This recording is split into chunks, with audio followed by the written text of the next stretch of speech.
This is going to be going through the layers in Pixlr, how you set up your digitized storyboards, then exporting, and then opening up all of these, putting them in an organized file, and then putting them into wevideo. So basically, it's kind of a combination of timeline or stop motion animation, and then a little bit of motion graphics, so kind of keyframing, zooming the camera in and out. So again, we only are going to have about, say, 12 to 16 frames for this project.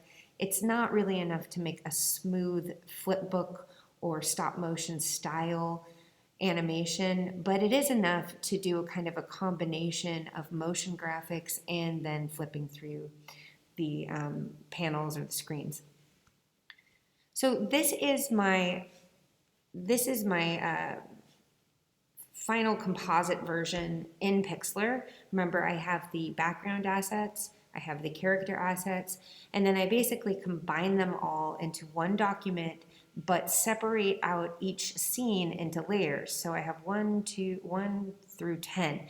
First layer being the first scene. Let me just flip through real quick just to kind of show you how it's going to work. So if I actually put this into a video editor, my movie would go something like this. 1, 2, 3, 4.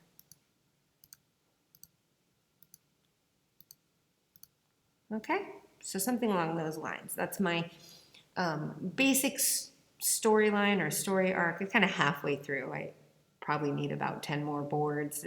I'm about to the boat part of my story, so there's more scenes to come, but this is about halfway through. As you can see, I just kind of slowly flip through. There's some other things that I'm going to show you in wevideo that you can do to this to kind of spice it up a little bit, so it's not just flipping through the scenes, but making it feel more like it was filmed, or you know, you can put a soundtrack behind it, you can add some different effects, things like that. But before we get there, I just want to review what you need to do to export these so that you can actually bring them in, keep everything organized, and then bring them into your movie editor. And when you're editing, not worry about the organization, but just kind of worry about stringing it all together and adding your effects. So you're going to take off all the visibility. You'll basically go one by one, taking off all the visibility and exporting each layer as its own separate JPEG. So File, Save, go to JPEG, make sure that the resolution is high, and then rename it to Phobia 1. Okay, download it. What I do is I keep all of these in order in my downloads, and when they're done, I move them all over to a file. Okay, for the next board, I need to take the visibility off the first one, put the visibility onto the second. You don't want all your layers activated at once. You think you could click through, but that's going to end up being a very large file if you do that. So you don't want to do that. File, save.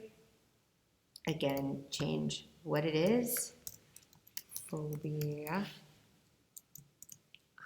02. And then download. Okay, so you get the point, and you're going to do that for all 10. I'm going to get it out of Pixlr now. When you're done with that, I keep a separate folder. I label it. So I have one that's animated phobia assets. That's over to the side here. I have another one that's animated phobia frames. If I have I can change I kind of have a snap to folder organization, but I can change this so I can drag them out and have them next to each other. Why don't I just go ahead and do that? That is, oops, sorry. That is view, sort by none. And that way it just kind of goes all over. Not going to give it any structure anymore.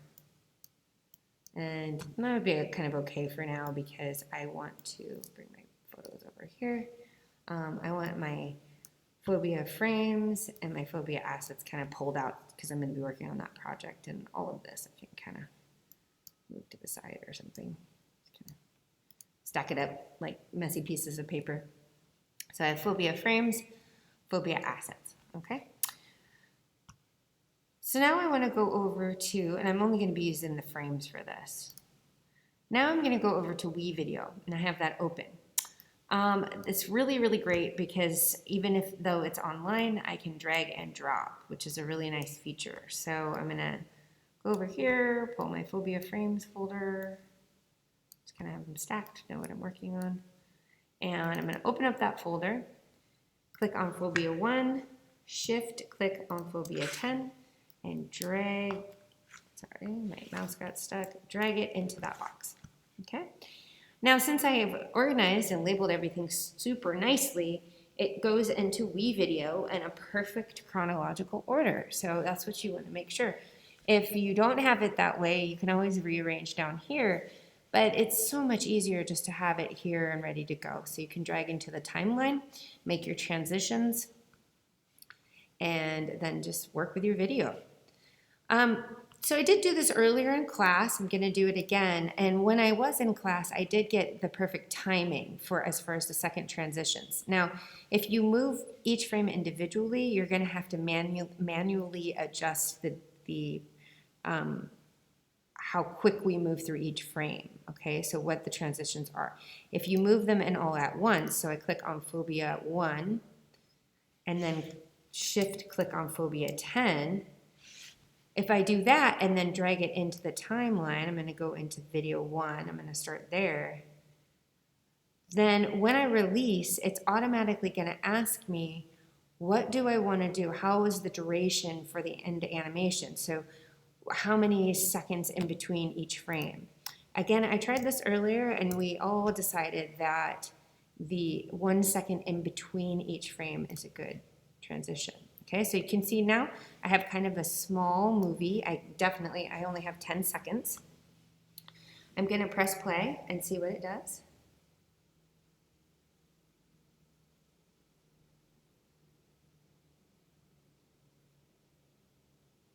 Okay, and that's it. So technically, you can leave your movie like this. Okay, so again, remember the files go here, this is where you preview it, and this is your timeline. Technically, all you're required to do is have this play in order, but if you want to add a little more pizzazz, there's these features inside of wevideo that allow you to kind of zoom in and out, play with the camera angle, make transitions, some other stuff that can make the video more exciting. So one thing that I was doing is zooming. So this is a zoom in. So if I pull out slightly and then zoom a little bit on this cabin, it will be kind of more of an interesting transition for this first part of the movie. So to do that, I'm going to double click on it, and I get this extra little tab that is going to allow me to transform this particular frame, which is kind of fun. I'm going to, this is just to adjust the photo itself, like the image itself. I'm going to actually move over to the third one over, which is animation. And I'm doing a keyframe. This is just a very simple keyframe. It also does have XY axis. That can sometimes be if you have a particular item that you kind of want to move from up to down, like you can arc something that way. Okay. You can also apply a fade at the end of this keyframe if you want, but I'm not going to do that. I'm just going to do at the start of the frame, I'm going to zoom out just a little bit. And at the end of the frame, I'm going to zoom in a little bit more so it will kind of match the next one. Okay, give you a little bit of a motion feeling. Okay, so let me go ahead and go back to the beginning and show you what that looks like. There you go. Okay, now this one too I think could benefit. Now again, as you're editing, one of the quickest ways to stop the timeline is to press the space bar. You can press that again if you want to go to play. Here too, I think that a zoom out to in might be interesting because this is a camera angle from above.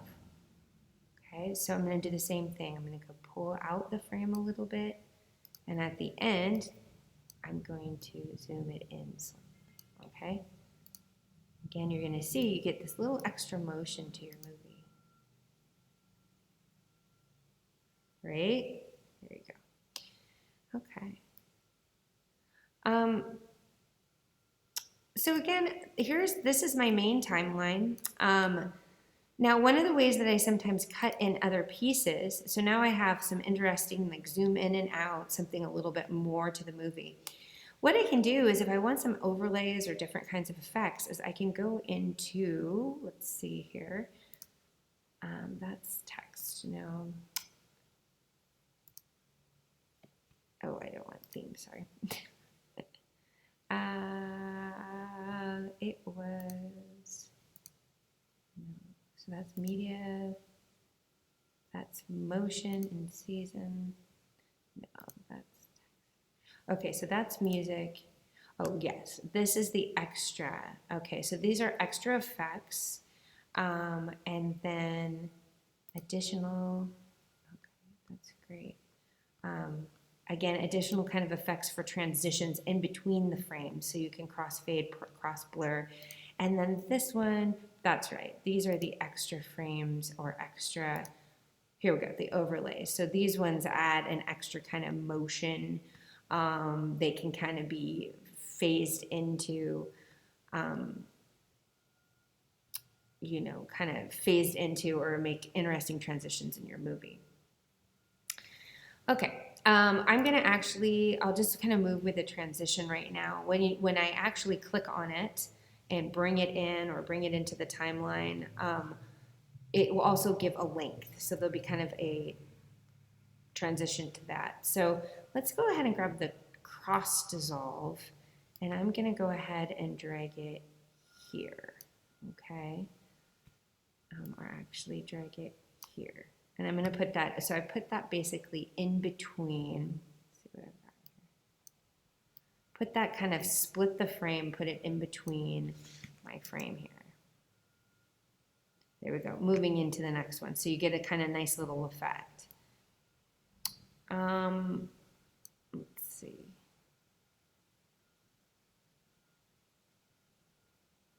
Let's see, try to make another transition here.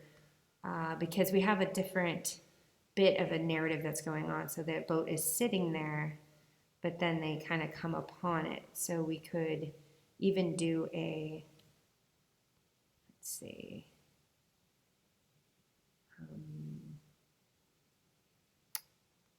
let's try to find one here. We'll just go ahead and slide. We'll slide in between and we'll put that there. Okay, so now you're going to see, okay, something along those lines. I did a paper flip too. And then if you wanted to, if this was the actual end, this is kind of fun, you could just do curtains at the end. Okay, so you can go like that. Oh, actually has to be a transition. Sorry, never mind. The curtains have to be in between. I don't think I'm going to use the curtains because then I don't know, right? I don't like it at the beginning or in the middle. Okay, so something along those lines.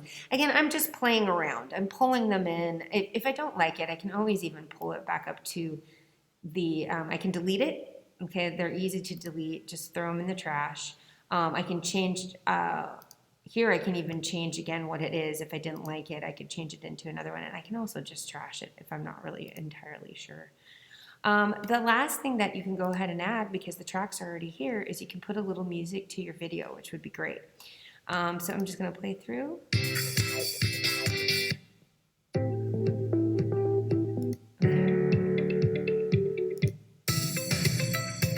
Okay, hard day. Maybe they're having a hard day.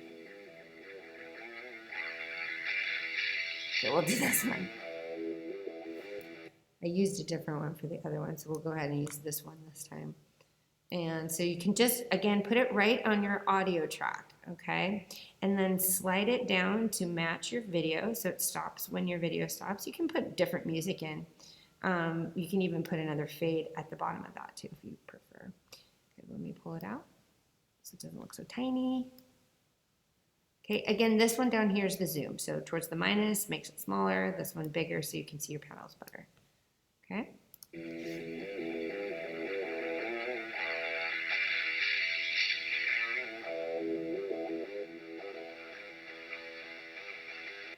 Okay, so maybe this would get like more active there, right? Again, this is like the first part of the movie, so maybe it would jam up or I could switch it to another one. Feels like it needs loud drums here if they get into the boat. Okay, so all of those things, you can kind of feel free to mess around a little bit, just see kind of what you like and what you don't like. If, sorry, let me go back.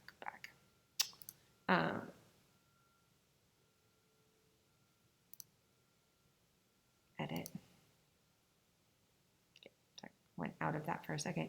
So if you end up, just finding all of this is not working for you, you can trash it and you can start over, okay? So you can always delete your tracks from the ellipse menu, delete, and you can always add other tracks from that plus menu there, okay? So don't worry about it. If you have all of your assets or your storyboards here, they stay there, okay? So when you drag them in here, this is just your workspace. This won't change anything that's happening with these. Okay, when you're all said and done, when you decided it is just the way you want it, you go up here to press finish, give a title to your video. I would like you to call it phobia, maybe even the name of your phobia, 250, I'm sorry, final project, PROJ, and then underscore with your name. So I'm going to say my name. Set. I can choose a thumbnail if I'd like. It will only allow you to do SD. That's fine. It's a small movie. And then here, see, you can upload to the Google Drive if you'd like. You can put automatically on YouTube.